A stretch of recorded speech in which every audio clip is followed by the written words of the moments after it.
Alright, so three sequels came out today.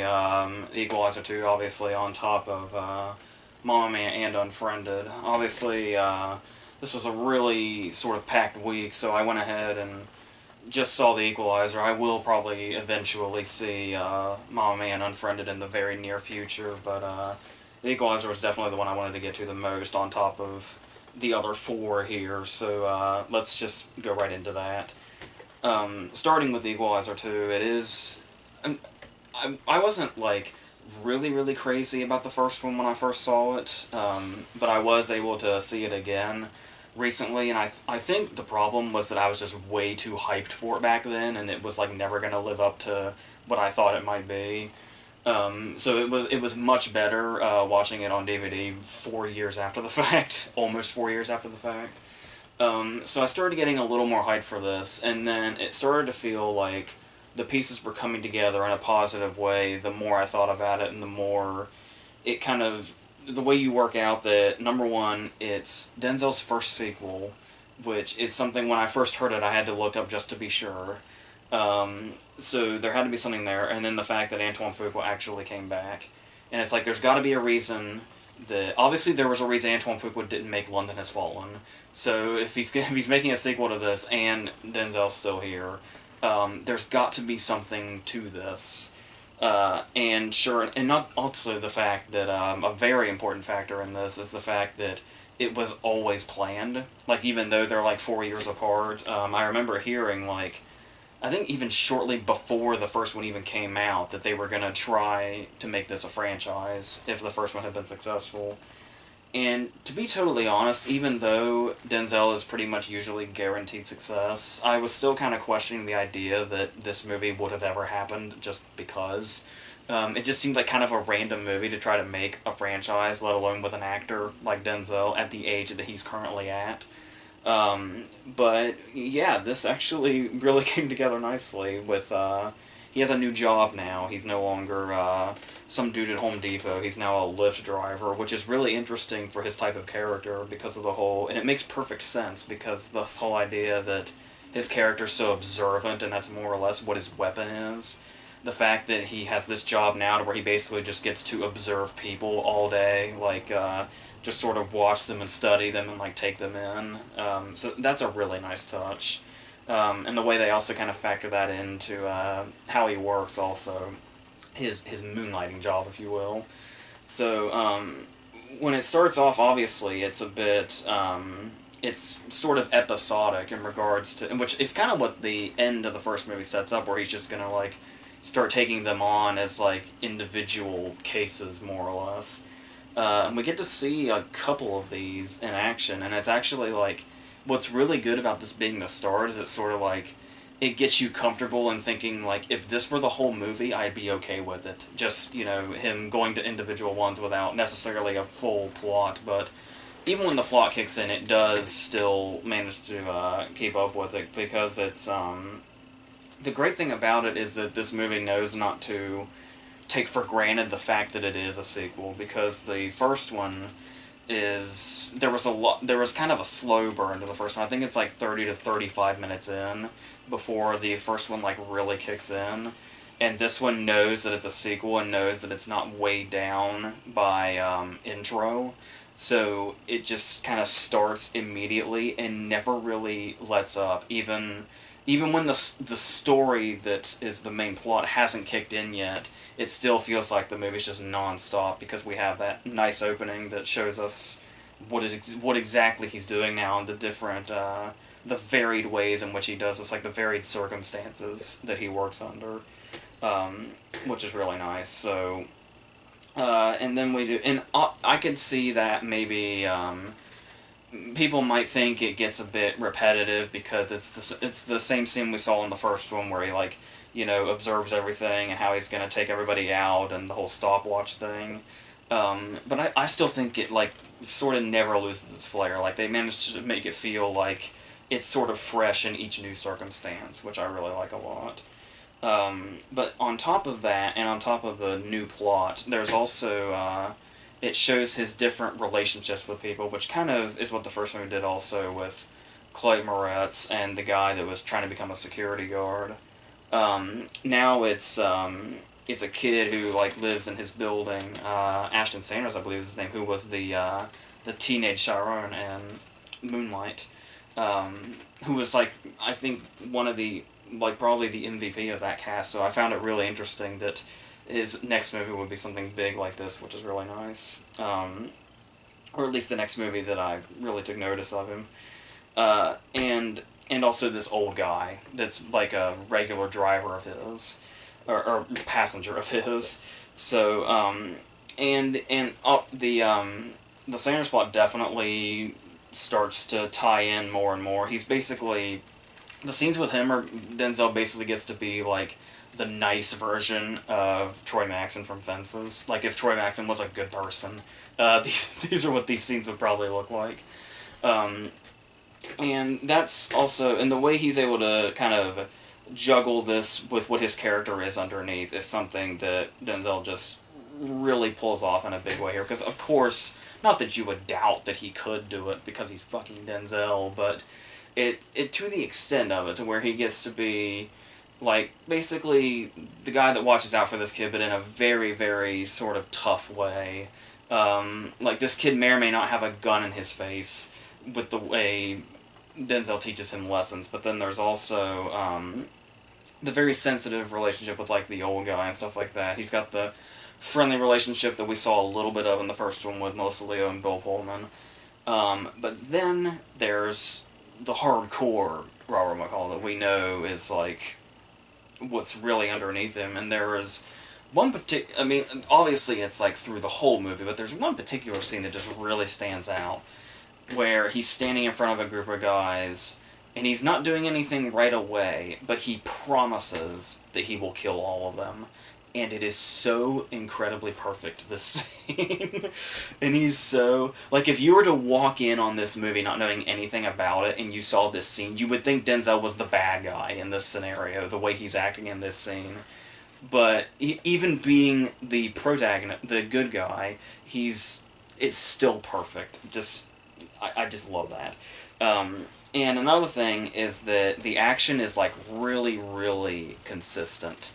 Like, sometimes even when you're maybe not quite ready for it, but in a good way, an action scene will return in regards to where they're placed throughout the movie. And there's even one particular scene that is so well done that it has the feel of a car chase, but it's one car. And it's just, he's having a fight while he's driving, but just the way it's shot and just the tense feel of it feels like you're watching a car chase, even though you're just watching a car drive down the road, while this action scene's happening inside it. That was... I said, even when these scenes are, like, really short, like maybe a minute or less, it still feels like it's just constant action, even when we do have big breaks. That's yes, it's very, very well done. And there's also different ways the different ways that Fuqua decided what we were gonna see and what we weren't gonna see. Like, there's one really crucial death in this movie that you might be a bit put off by the fact that they don't show it. But there's actually a following scene where we see, like, pictures of the aftermath. And then and it starts to feel better because it's like, if you want to put it that way, because when we see the pictures of the aftermath, it's almost like just seeing still images is just as effective as seeing it actually play out. Which we do see eventually for reasons, but for obvious reasons, but still, I thought that worked well and actually hit hard, despite the fact that hearing that setup, you'd probably think it seems like there's something missing here that would take the emotion and the gravity out of the scene, but it really doesn't when they just show even a little bit of payoff to it. And there's also something really cool they kind of add to... I don't remember anything like this in the first movie off the top of my head, but it's sort of in the same vein as the observing and the stopwatch thing. McCall's doing this thing now to where he can... he imagines himself in the crime scenes, like inside them, from the victim's point of view, trying to decide exactly how they died and in what fashion and all that. Those are really well done scenes also. Um, but there's also, when I was talking about how Fuqua seems to know what he wants to and what he doesn't want to do, especially with what's expected in this genre, there's one particular scene that does not feel like a scene in a mainstream action movie, how it's handled. Denzel gets a really crucial phone call at one point, and there's just a really long, lingering shot of him taking this call. There's no like a big emotion. We don't hear what the other side is saying. We just see him reacting to it, and it's like it almost sort of reminded me of the really famously long shot of Mark Wahlberg in Boogie Nights during the drug deal scene, when he's hardly doing anything at all and the camera just stays on him for a long time. I really like that, and it felt sort of like out of place in a good way in a movie like this that's you would think is more about, how big things can get, especially being a sequel. So I really appreciated the inclusion of stuff like that. And obviously they do find ways to raise the stakes, being a sequel, but every now and then there is something that doesn't quite, work. Like, this is a movie that is so consistent with its action and its thrills, it doesn't need fake outs. So I was really confused by a scene where Denzel goes to Pedro Pascal's house, and they play it up like there's danger afoot, because his wife, goes to answer the door, or near a door that hasn't been knocked on, and she just disappears. And he's, calling to her, and she's not answering. And then there's, a point-of-view shot of the camera coming into the room behind him. And it's his wife with Denzel, who's no threat. There's and this is just a friendly meeting. There's no... Yeah, it's... I don't know why they felt the need to do that, but or what it was trying to fake us out with exactly, but yeah. And then, obviously, very shortly after this scene, actually, there is a story turn, but the problem is that it's a story turn that you probably see from a million miles away. It's maybe, 20 minutes into the movie or so, you will see this plot turn coming, and this is probably about an hour later, probably about an hour after the fact of you figuring it out, this story turn is revealed, and so that doesn't hit quite as well, but the way it fits into the story works just fine, which is really the important thing in the long run, so I'm fine with that overall. And then, I think, lastly, the only thing I really want to point out is something they do to really rev up this movie that's kind of brilliant, and that is, there's a hurricane coming, literally. And so, throughout the movie, it's building as the movie is building also. And it's not as blatant as that might sound. We're not talking about, the storm scene in The Judge, or anything like that. No, it's as the movie's kind of, taking off, there's a lot of scenes with, thunder in the background. Not too overbearing or anything like that, but just kind of thunder in the background. And then as the story kind of starts to pick up pace and we're kind of in the middle of the movie, it's getting a lot windier than it used to be, along with the thunder.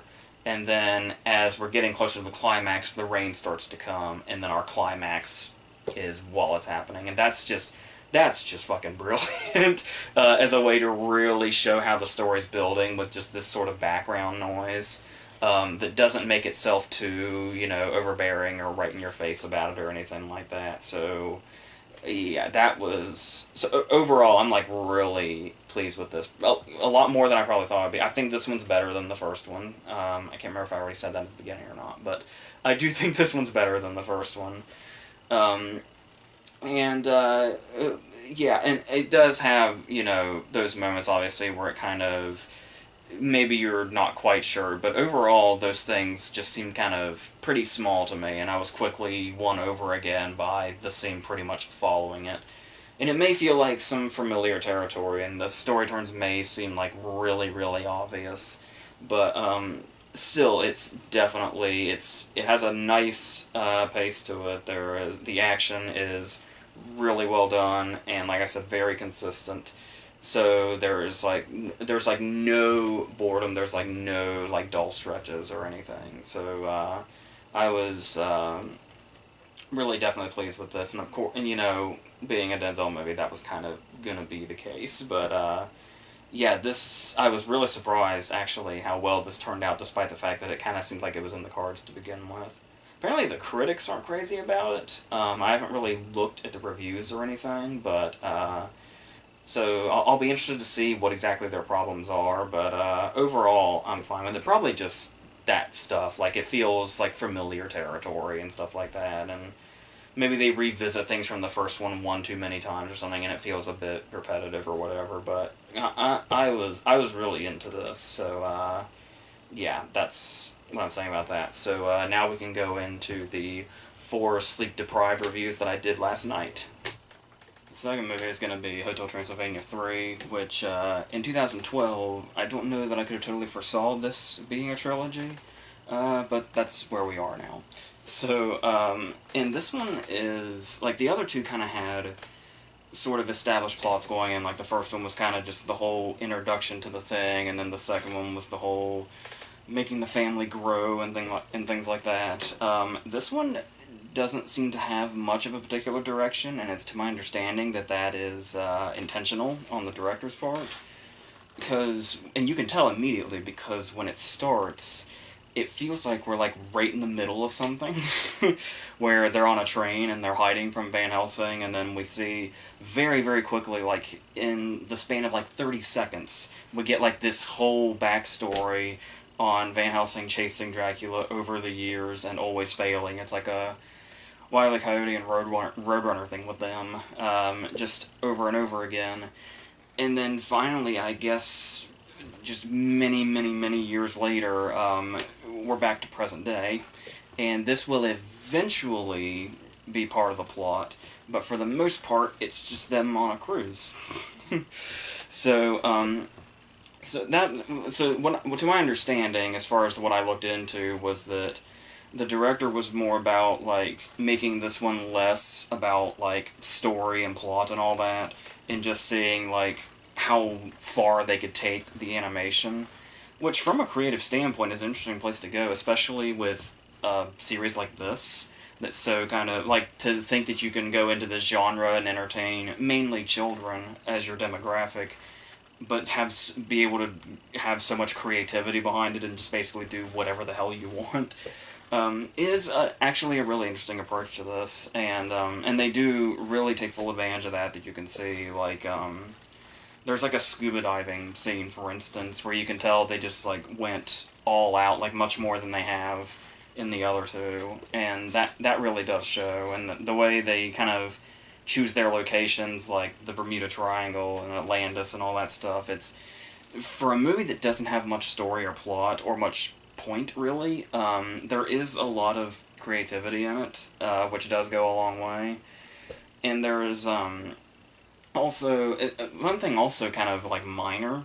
I don't really know what exactly you equate this to, or if I'm even remembering this correctly, but I actually seemed like they did this interesting thing when they're making, it seems like they're making Mavis age a little bit, because obviously she's like a wife and mother now, to where when you look back at the first movie, she seemed like very, very teenager-like, and of course they don't particularly age, like in appearance, but she does almost look like, she seems like she's kind of past like her teenage years and more into like a young adulthood here, and you can kind of tell that in the way that she's animated. I can't quite put my finger on what it is exactly, but I just kind of got that vibe, so that I found that interesting too.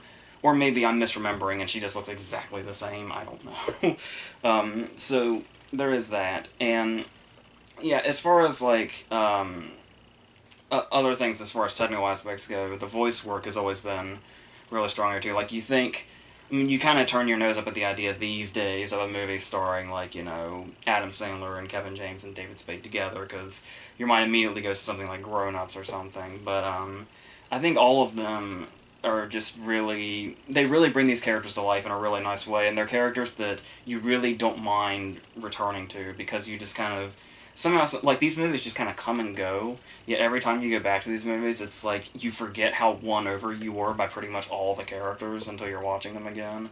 And I think that's not just, you know, how well they're animated and stuff like that, but the way they bring them to life through the voice work as well. And they do throw in some, like, new characters here that aren't really that strong, but some stick out in ways like, it's my understanding Jim Gaffigan did Van Helsing.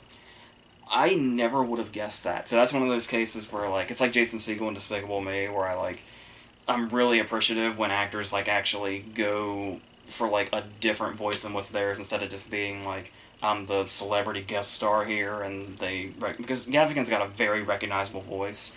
I never would have guessed that was him. Um, and we also have Catherine Hahn as Dracula's love interest, with a couple of new characters here and there that aren't really that important. But they do something else here, and it's like, I don't know if I'm just, you know, tired of Disney shit or whatever, but I felt like they were kind of like, there's a moment in this where it's kind of like, yeah, maybe Disney should take a few notes here, and that is the fact that the villain in this movie, or one of the villains in this movie, is like kind of a surprise, or I think supposed to be a surprise. But the interesting thing about that is that they don't make it a twist. Like, they don't wait till the end to tell you that. They basically introduce this character, and then the very next scene, it's just, this person's a villain, by the way. So I actually like that they just did that, like, straight up without having, because they easily could have, like, not changed much in the movie and then made that, like, a twist. Despite the direction that it goes anyway, still. And so it's like, when they just lay it out, like I said, maybe it's Disney's fault, but the way they just lay it out like that feels much better than just doing that same old thing with that. So I was glad they didn't go in that direction. And there are plenty of, you know, funny and inspiring things like there are in these movies. Like, for instance, the idea that, like, the Frankenstein monster that Kevin James plays has, like, cousins, but they're related by the fact that they both have limbs from the same body, is kind of a really clever touch. There's the whole Gremlin airline thing, which is really good. Probably one of the more memorable scenes in the movie, and that's like, it's this weird sort of mixture to where it's like a Gremlin airline seems like a very obvious reference to the Twilight Zone episode, in that segment in the movie, also with Shatner and Lithgow. But the Gremlins look more like the Joe Dante Gremlins. So it's like this sort of weird but kind of welcome mixture of those two things. So that's kind of fun. And there is sometimes there's stuff that's just like, I don't even know why it's funny. It just is. Like, the Mel Brooks character comes back for not really any particular reason. He says, like, maybe 2 lines, I think, and he's just kind of there in the background. But there's one scene devoted to just him sitting down. That's all it is. He sits down in a chair and he, like, adjusts to get comfortable, and for some reason it was the funniest damn thing to me when I saw it. I don't know what it is. So even its charm comes through and stuff like that, to where it can just make the most mundane things still funny, which is really nice. And but obviously there's a lot of stuff that's very, well, there's actually one joke, when the blob, like, pukes, and it's a little blob, and it's his child now, I feel like it's kind of directly lifted from the whole, the scene from the second SpongeBob movie where Plankton pukes up a rainbow that calls him Daddy. It felt very much like it just took that joke. Like, so for some reason, so many people take jokes from SpongeBob, and I feel like you can chalk this up to that too.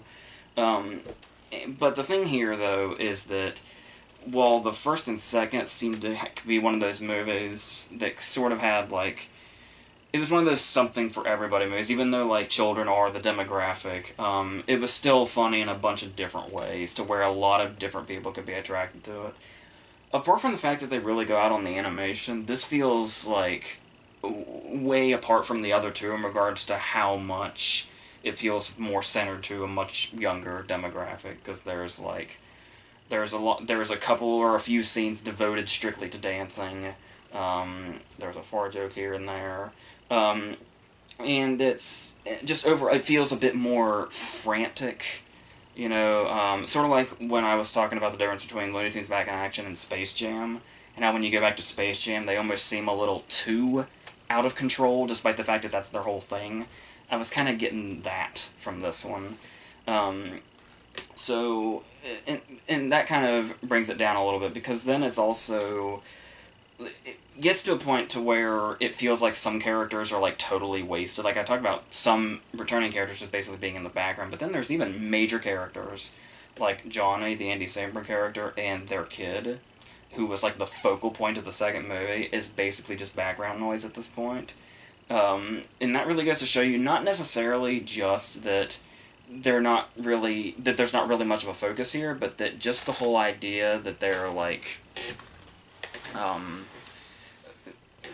yeah, like there's just really, it's just too chaotic most of the time to really no particular area, and then eventually that plot from the beginning just kind of comes back suddenly.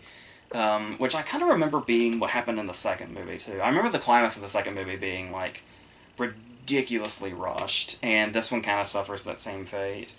And then it's like, and that's the thing, though, is it's like, you really appreciate that they focus more on animation than plot, but once you reach about the hour mark, and the plot starts to take over, you kind of wish there'd been more plot up to this point.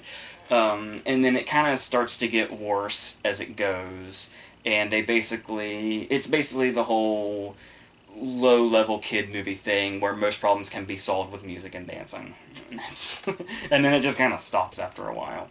Not before they've danced through the end credits, though. So, yeah, I mean, it's obviously, you know, it's a Hotel Transylvania movie. It's not going to be something absolutely dreadful or anything like that. Then there is going to be some creativity behind it. It is going to still have, you know, the same level of characters in it, but it's not, it's not near as, like, you know, grabbing or whatever.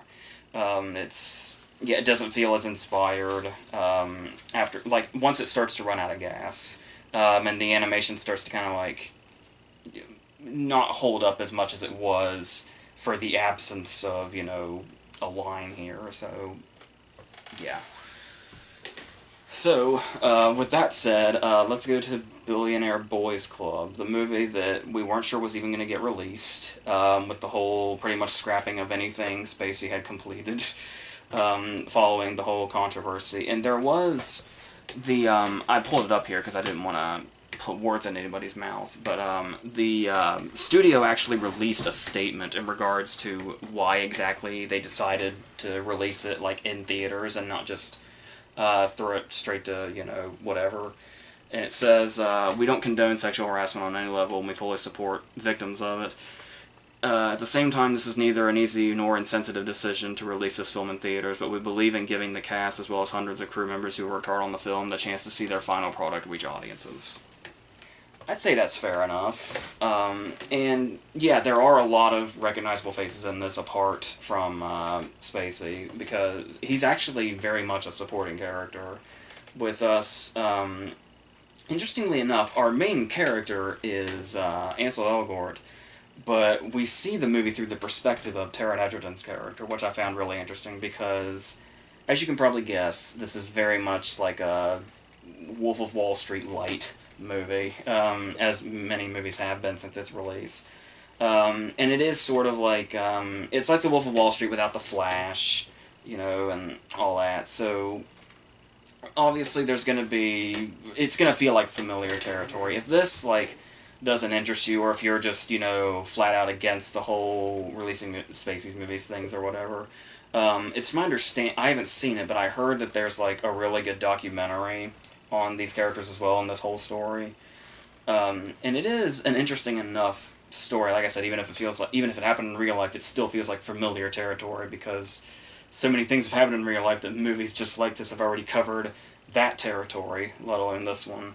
But I was relieved because I thought it was going to be more like, all I knew for a long time was just the title and, like, a couple of the cast members, and I was afraid it was going to be like the Riot Club. I don't know if anybody saw that. I think some people liked it, but I couldn't stand it. I was afraid it was going to be something like that, but not really. Maybe like at the start, but certainly not all the way through.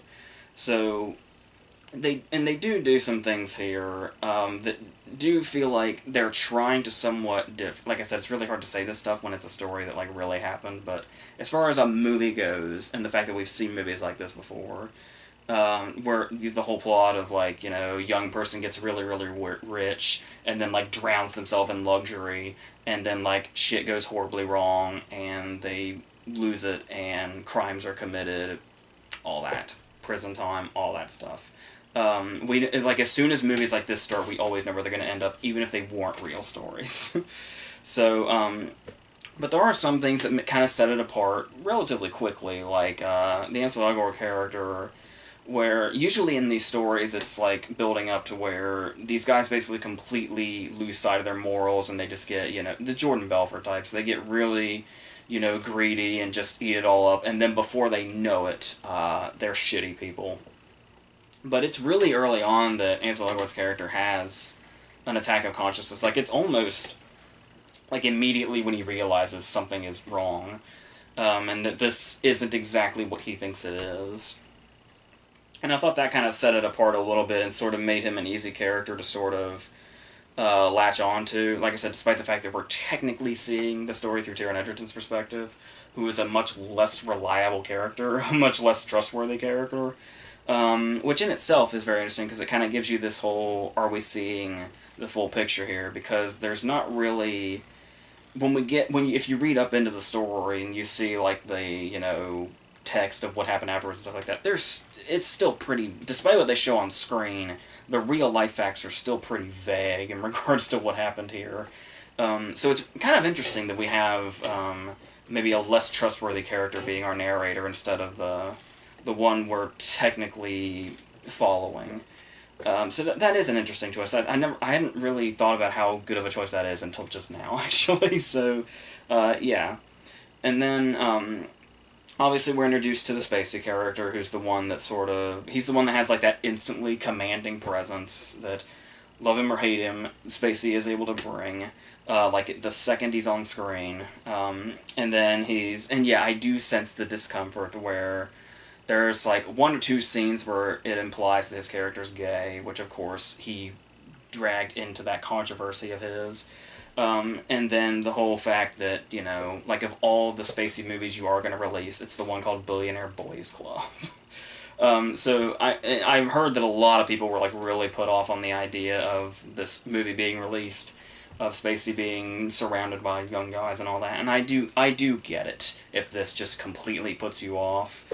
But I was able to basically take it as like another Spacey performance, like if I were to be watching this a year or two ago.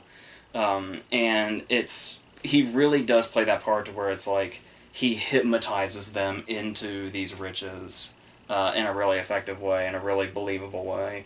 But then he's also one of those characters where like the more you learn about him and the more you realize that he may not be who he says he is or quite doing what he says he's doing. And it's those things that make his performance more interesting as it goes, because you see kind of the layers of what he's showing them and then what's really going on, and the way he was able to play that to them initially, knowing that, I thought was really interesting to watch. So, and there's also, they do sort of bring in characters that don't really, I think were supposed to be a lot more crucial than they were, like Emma Roberts. Like, when there is, Emma Roberts is one of those cases where they bring her in and, like, another girl, and I think Suki Waterhouse is one of them from The Bad Batch. And she's like, they're basically here to be scantily clad, but I'm almost positive are probably strictly for trailer scenes. Like, for scenes of, like, one scantily clad woman walking by and another, like, opening her coat. And it's like, I guarantee these shots are in the trailer. I guarantee that's the only reason they're even in the movie, is to be in the trailer. So it's full of scenes like that, especially with the female roles, unfortunately.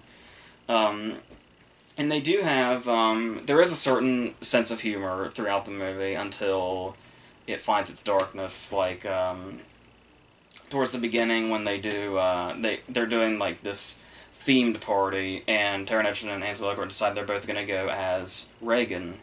So Ansel Elgort shows up in a Ronald Reagan mask, and Taron Egerton shows up as Nancy Reagan. And he's like, we're technically both Reagans. And it's like, what is it with Ansel Elgort and Kevin Spacey movies where people don't know the disguise they're supposed to bring? There's always confusion there. So, but on top of that, and while these scenes move smoothly enough at the start, there are some very, like, poorly staged scenes. Like, there's Spacey, one of Spacey's introduction scenes. He gives like a 5,000-year-old artifact or something to Ansel Elgort to hold, and he accidentally drops it. And this plays out like it's just so... Like, I almost wondered if, like, we were going to learn he intentionally dropped it, and then that was going to be, like, a whole thing, but no, that's Ansel, that's how he acts dropping things, I guess, and it just looked really off, so things like that. And like I said, not just necessarily nitpicking, but it makes the whole scene just feel really poorly staged, which is unfortunate. So, and then, like, as I said, as it goes on, it escalates quickly to where violence might occur. Spacey might have to, at some point, revisit his swimming with sharks role. For instance, it feels very familiar, but when it escalates, though, even though you kind of expect that in movies like this, and stories like this, it feels like it happens really fast. And this movie's got plenty of runtime. Like, it's not like 2 hours or anything, it's like about an hour 40 something. But it feels like it has more than enough time to build up to where it gets to. And it feels like we go to the extreme, like, really damn fast. And I don't think that's necessarily intentional. I don't think it's supposed to be like, oh, this was, all well and good, and then before we knew it, this was happening. It just sort of feels like... It feels like a lot is cut out, and, like, they didn't have the time to be a bit more, building into this. And there's a couple of things where maybe they focused on stuff that really wasn't that important, where they could have been using this time to more so foreshadow what's going to happen, because it just feels like it's a complete 180 almost from out of nowhere if you have no idea what the story is. And it's like Taron Egerton's character, for instance, the first time he starts to act hostile in this situation, it feels like he flips so suddenly. And there's like a switch that was just really suddenly flipped inside him to where now he was just this normal dude, and they were doing their thing, they were getting rich and all that, and then suddenly he's a psychopath. And it just... Yeah, there's like hardly anything to it. Bokeem Woodbine's character does something really drastic, seemingly from out of nowhere, with hardly any motivation. There's a little motivation, but feels like hardly any at the time that it happens. And it's just really... It's happening way too fast, and there's also... and like I said, I understand it's really hard to say when stuff like this really happened, but it's basically the movie's job to keep the tone on track, regardless of what happens. To where it's like, it feels like it's one movie, and then just really abruptly it's another.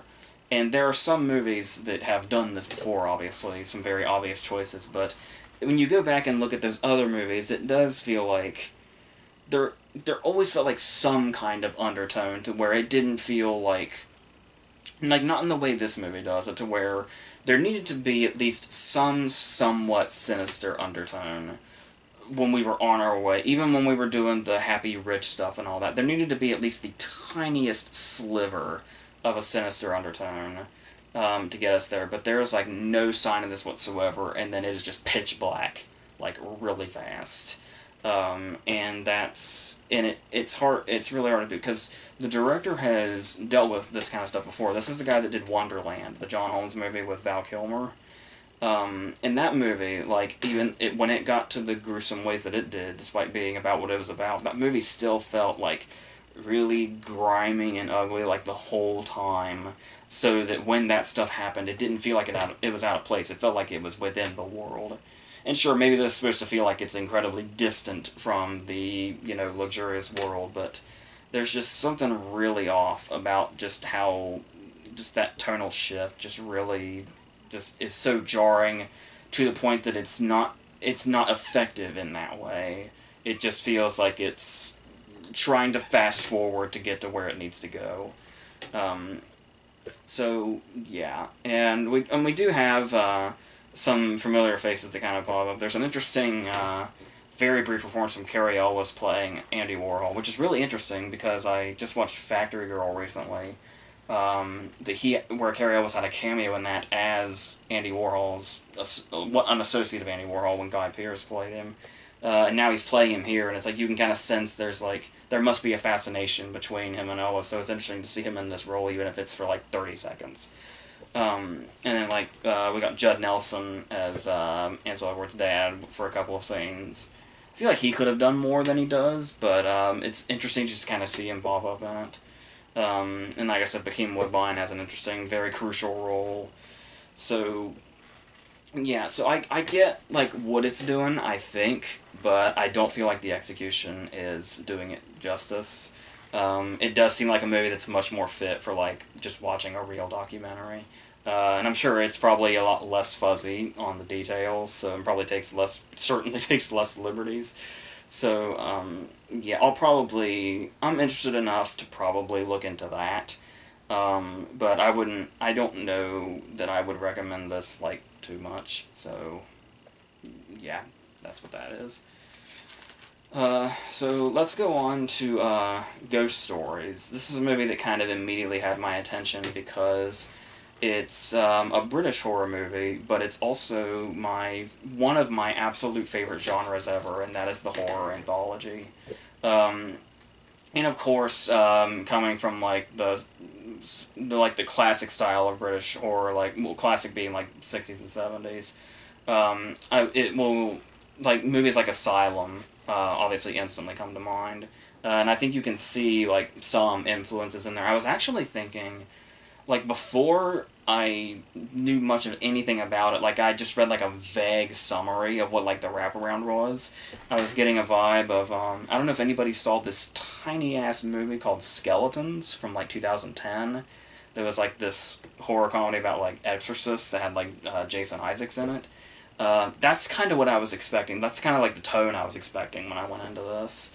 But it's Andy Nyman, I think, and Jeremy Dyson. They're the writers and directors, and they also it was a stage play that had like quite a decent run for a while. And Andy Nyman is also playing the main character, who is this. At first, I kind of thought it was going to be like a mockumentary thing, but I'm actually kind of relieved they only made that like the start, because I feel like that probably would have worn thin a little bit. But it does make a very nice intro, especially to this character that is one of those guys that goes around debunking ghost stories. Basically what we see the Warrens doing at the beginning of The Conjuring, only he's much more condescending about it. And so he has an idol that also does this, and who's in seclusion. So when he goes to this idol, this very old, decrepit dude, gives him a file that says these are 3 cases that could not be solved, and that they are like legitimate paranormal, activities. And there's 3, and they go into each individual one as its own story, with this wraparound happening with this character.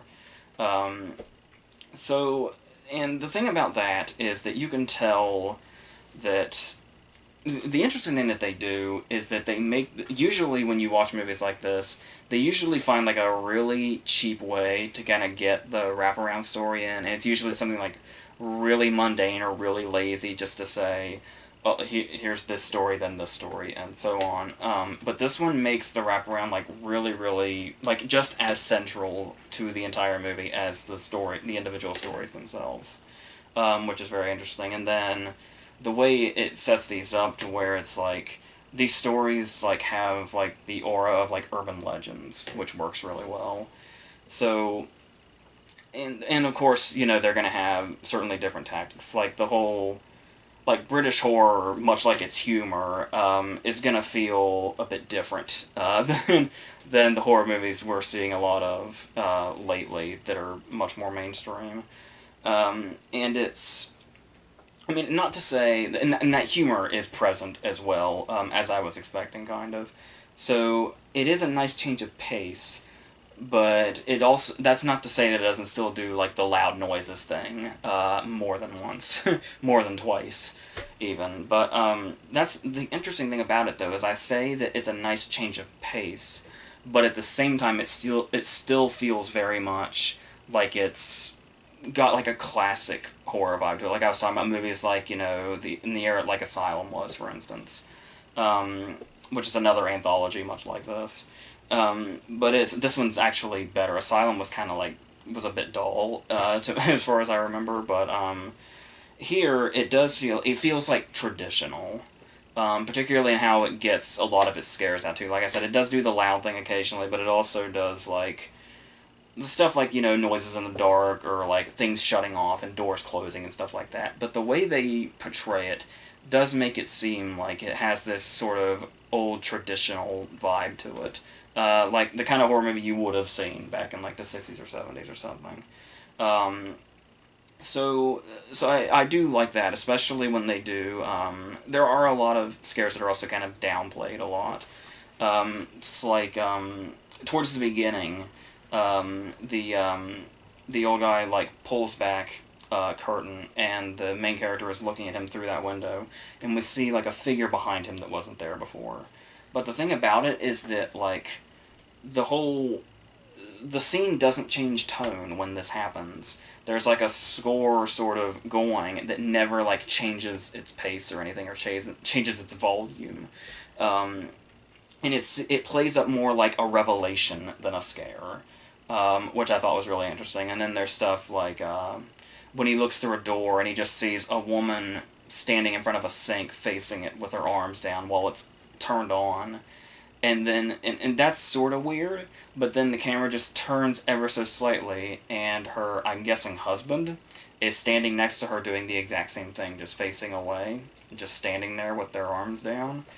And it's like, there's just something about that is just so subtly, yet totally creepy.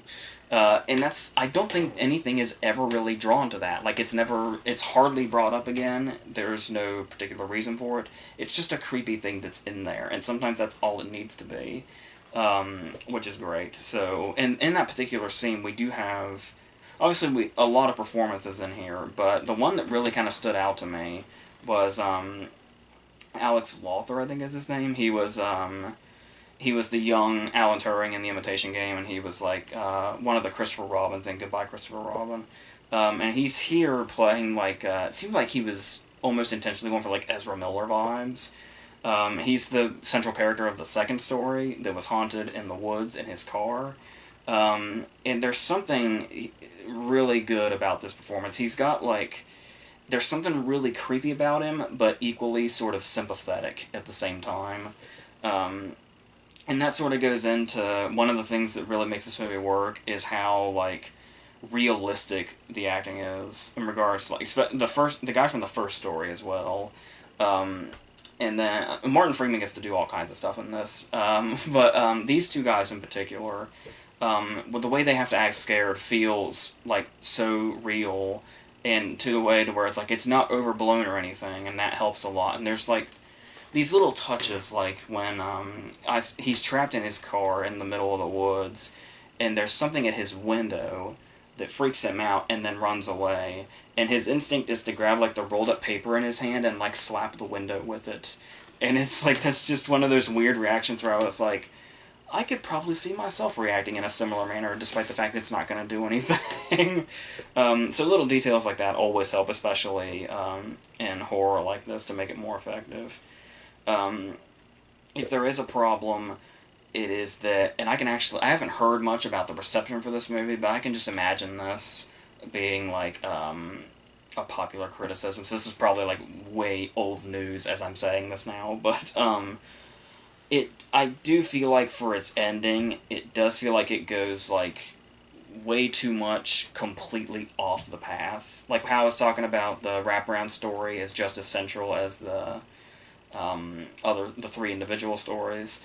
Yeah, it does go in that direction, and it feels like more often than not, it's basically just for the sake of having like a really big twist. Like, one of those twist on top of a twist things. There might even be 3 twists in there. I don't even remember anymore. It was like watching Terminal again. Uh, yeah, and there are certainly some effective things that they throw in there, and they do throw some clues in there occasionally to allude to what's happening as we get into like the last 20 minutes. But it's kind of a little too late because unless there's stuff like if maybe I'll probably see this again at some point, so I may see things that alluded to this before. There is one thing in particular, but I mean as far as like the big stuff that happens, they do start to throw clues in, like stuff that's going to come back around to that, but it feels like it's really close. It's too close to the reveal. They decide to start doing that. It doesn't feel like it's something that started from way at the beginning, but like I said, there is one shot that's like that, but for the most part, it feels like as far as the scare factor, it was just like, oh, I guess we should start doing this because the twist is almost coming. And it just kind of felt like really kind of thrown in there like at the last minute. So that's unfortunate. And it starts to get into... It feels like... This isn't saying too much because it's really just the tip of the iceberg, but once we get into the last 20 minutes, it actually starts to feel like Flatliners is the kind of a direction it goes. Not necessarily the direction, but a direction that it goes. And that's... Yeah, I don't... Yeah, but even so, a lot of it works, and I don't think the ending is a bit off-putting, but it's still executed well enough, and everything before it is good enough that it doesn't really do much harm to the movie itself. Like I said, this is definitely something I'll watch again for sure. So, yeah, it definitely earns a nice place with up next to the better horror anthologies, which, like I said, is one of my favorite genres. So that's just... I was probably already biased going into this anyway. So, yeah. So let's go into our last movie, which is Siberia, a movie I barely knew anything about. I knew that Keanu Reeves had another movie coming out. I think I saw a poster for it. And that was about the extent of it. I knew it was about, like, diamonds or something. So, and it turns out it's basically him, like, going to this... He's setting up an appointment to deliver these diamonds to, like, these Russian gangsters or something. And for some reason, this takes a movie that's, like, almost 2 hours. It's like, it feels like it's sort of trying to be The American, the George Clooney movie, just failing miserably. So, I did feel like it was trying to, like, immediately I got the vibe it was trying to, like, overcompensate for something. Because it's, like, the score was being, like, really, really big. Like, the music was, like, this really sort of, you know, loud, triumphant sort of stuff. And it's just mundane footage of, like, Keanu Reeves brushing his teeth. And it's like, this movie's gonna try really hard to make itself look exciting, isn't it? This whole first 10 minutes is, like, a total clusterfuck. Like, from a technical standpoint, because on top of that, once we've had that only lasts for a little bit, and then that big score goes, like, right into just a generic thrillery score, and we never really hear that big score again. And then it's just this generic thriller music as the opening credits are happening. And it's like, you can already sense this movie has an identity crisis before the opening credits are even over. But then, it shows the distributor, the production companies, which you know the credits are. Then it shows some, like, clustered names. And then it shows, like, you know, the casting director, production designer, all that. And then just right in the middle of the credits, it's just this big title card that says Keanu Reeves in, and then Siberia, and then the director gets the film by credit. And then it just goes back into the regular credits like nothing ever happened. It really just felt like... And then on top of that, while the credits are still going, they're doing the thing where they're constantly showing you locations. Like, they're in one place one scene, then 10 seconds later they're in another place. So they're just bombarding you with words, throwing these locations and credits at you after all this confusing shit has happened with the title cards. And it's just immediately right off, you feel so fucked going into the rest of this. But it continues. So, this is a movie to where you can imagine, like, it sort of tries to be, like, it's doing this whole diamonds Russian gangsters thing, but where it really seems to have a lot of its attention, and where it really tries to seem to put its heart, is it seems like it's trying to be like one of those sexy thrillers, or one of those erotic thrillers. Yeah, I know, we're doomed. So, and it goes into, like, there's this girl that works at the diner that's being harassed by these two dudes, and of course he's going to try to stand up for her, but ultimately get his ass kicked. But the thing here is that there's no real reason he's, like, really attracted to her. It's one of those cases to where it just seems to happen just because. Like, just so the movie can have sex scenes. It's like I was just talking about with the Emma Roberts stuff in Billionaire Boys Club. It's like, I feel like scenes in this movie exist just for the advertising. Because they seem to be building it up. They obviously really want to play up the fact that, you know, Keanu Reeves' big thing now is John Wick. So there is one very brief scene here. He gets into an altercation with these dudes, which I guess is supposed to be, like, make the place feel untrustworthy or add more interesting flair to whatever by putting in characters that aren't related to the plot to make Keanu's character nervous. So they, like, antagonize him. And these dudes, you know how these dudes, like, immediately start antagonizing? Is they're walking around the diner just with, like, taking their dicks out. To provoke that girl, I guess, that works there. And that's what starts this off. That's the kind of guys that these guys are. So there's one very brief scene where he, like, goes into this whole fighting stance to fight them off. It lasts, like, 10 seconds before he gets his ass kicked. And then at the very end, there's a brief shootout. That's the only action in the movie.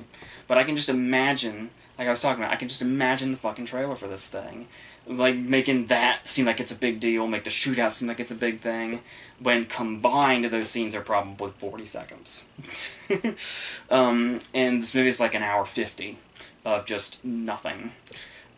So they have that. And then there's also, I was reading a description of the plot, and it was talking about, like, his obsession with this girl from the diner and how it's built on that, where it's like, you know, action and diamonds and obsession. But it's like, when you watch it, it's just like, there's nothing between them at all.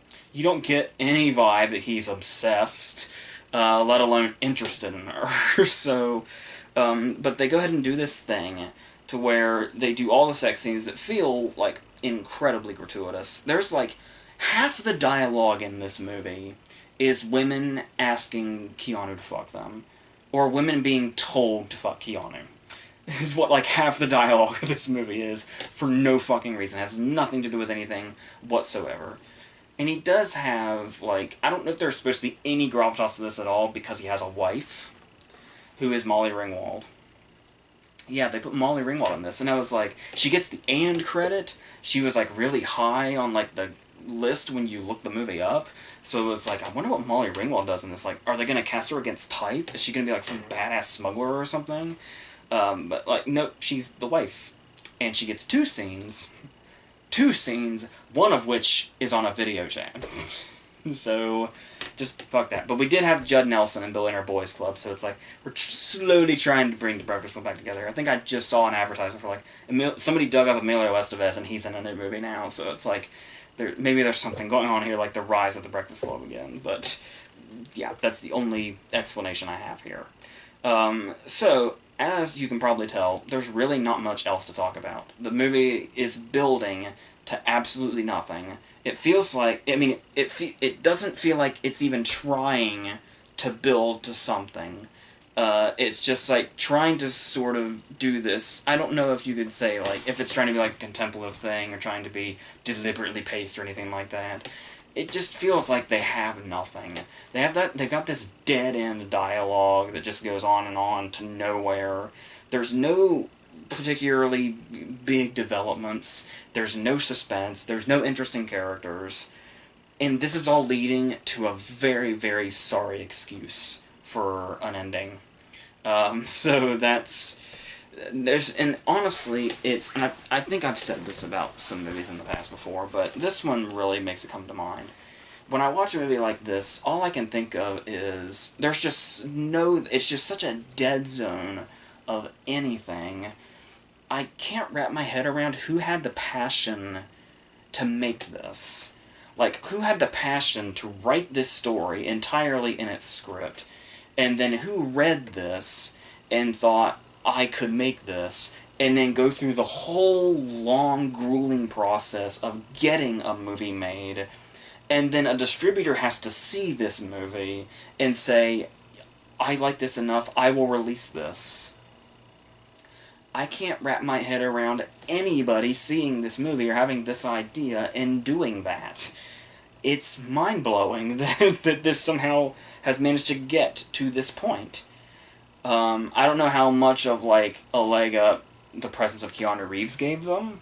Like, if maybe he read it and for some reason saw something in it.